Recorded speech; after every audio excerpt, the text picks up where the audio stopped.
بسم اللہ الرحمن الرحیم۔ السلام علیکم۔ شب معراج میں ہمارے لیے پیغام عبرت کیا ہے؟ نبی کریم صلی اللہ علیہ وسلم کی مبارک سیرت اور آپ کی حیات بابرکت میں پیش آنے والے حیرت انگیز واقعات میں اللہ تعالیٰ نے انسانوں کے لیے عبرت اور نصیحت کے بے شمار پہلو رکھے ہیں۔ سیرت رسول صلی اللہ علیہ وسلم کا کوئی چھوٹا بڑا واقعہ ایسا نہیں جس میں رہتی دنیا تک کے لیے انسانوں اور بالخصوص مسلمانوں کو پیغام و سبق نہ ملتا ہو۔ رسول صلی اللہ علیہ وسلم کو معراج کے موقع پر اللہ تعالیٰ نے اپنی قدرت کے بہت سے عجائبات دکھلائے۔ ان باتوں کو عموماً واقعات کے انداز میں پیش کیا جاتا ہے، لیکن واقعہ معراج کا ایک اہم پہلو ایسا بھی ہے جو یقیناً سامان عبرت ہے۔ معراج میں آپ صلی اللہ علیہ وسلم نے سزاؤں کے مثالی واقعات دیکھے۔ حکیم الامت حضرت مولانا اشرف علی صاحب تھانوی رحمۃ اللہ علیہ نے اپنی سیرت کی معتبر ترین کتاب نشر الطیب فی ذکر النبی الحبیب میں ذکر فرمایا، آپ صلی اللہ علیہ وسلم کا گزر ایسی قوم پر ہوا جن کے سر پتھروں سے کچلے جا رہے تھے۔ پتھر سر پر پڑتے ہی کیما کیما ہو جاتا، پھر صحیح و سالم ہو جاتا، پھر پتھروں سے کچلا جاتا۔ آپ صلی اللہ علیہ وسلم نے جبرائیل سے دریافت کیا، یہ کون لوگ ہیں؟ جبرائیل نے بتایا، یہ وہ لوگ ہیں جو فرض نمازوں میں سستی کرتے تھے، اذان کی آواز سن کر اپنے سر تکیے پر رکھے ہوئے آرام کی نیند سوتے رہتے تھے۔ حق تعالیٰ ان کے سروں کو فرشتوں کے ذریعے عذاب دلا رہے ہیں۔ اس کے بعد شب معراج میں آپ صلی اللہ علیہ وسلم کا گزر ایسے لوگوں کے قریب سے ہوا جو اپنے سر پر چیتڑے لپیٹے ہوئے جانوروں کی طرح چل رہے تھے اور زقوم اور جہنم کے پتھر کھا رہے تھے۔ آپ صلی اللہ علیہ وسلم نے جبرائیل سے پوچھا، یہ کون لوگ ہیں؟ تو انہوں نے بتایا، یہ وہ لوگ ہیں جو اپنے مال کی زکوٰۃ ادا نہیں کرتے تھے۔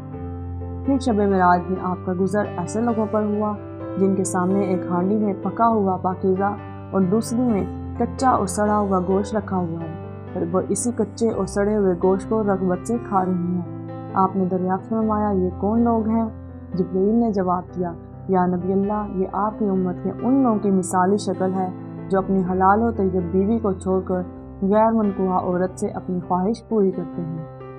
پھر آپ کا گزر ایسے شخص کے قریب سے ہوا جس نے لکڑیوں کا ایک بڑا گٹھا باندھا ہوا ہے اور وہ اسے اٹھا کر اپنے سر پر رکھنا چاہتا ہے، لیکن وہ اس سے نہیں اٹھتا، لیکن پھر بھی وہ لکڑیاں لا کر اس گٹھے میں رکھتا جاتا ہے۔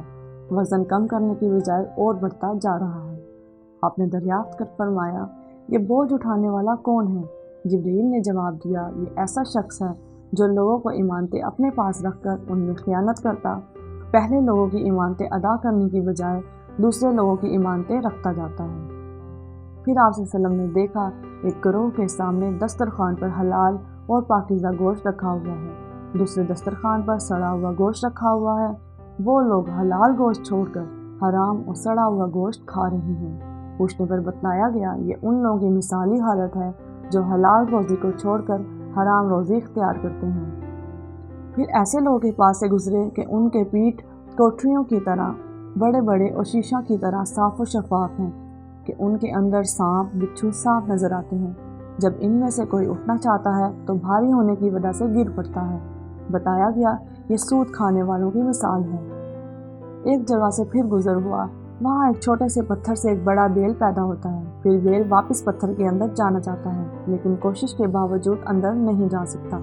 بتایا گیا، یہ ان لوگوں کی مثالی کیفیت ہے جو بغیر سوچے سمجھے غیر ذمہ دارانہ بات منہ سے نکال دیتے ہیں اور جب خراب نتیجہ دیکھتے ہیں تو اپنی بات اور الفاظ واپس لینا چاہتے ہیں۔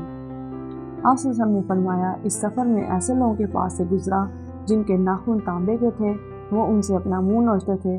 بتایا کہ یہ غیبت کرنے والے ہیں جو لوگوں کی آبرو سے کھیلتے تھے۔ پھر آپ صلی اللہ علیہ وسلم کا گزر ایسی قوم پر ہوا جن کے ہونٹ اور زبانیں آگے آگ کی کینچی سے کاٹی جا رہی تھیں، کٹنے کے بعد پھر پہلی حالت پر واپس آ جاتی، اور یہ سلسلہ چلتا رہا۔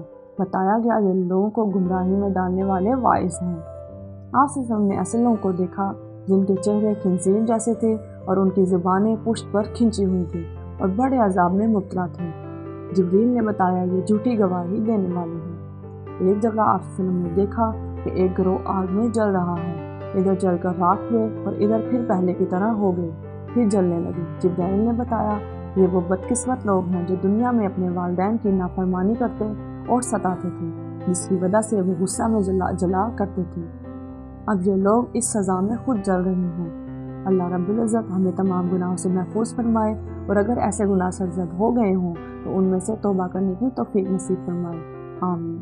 میں امید کرتی ہوں ویڈیو آپ کو پسند آئے گی۔ مزید اچھی ویڈیوز کے لیے میرا چینل سبسکرائب کریں۔ ابھی کے لیے اجازت چاہتی ہوں، اپنا خیال رکھیے گا، اللہ حافظ۔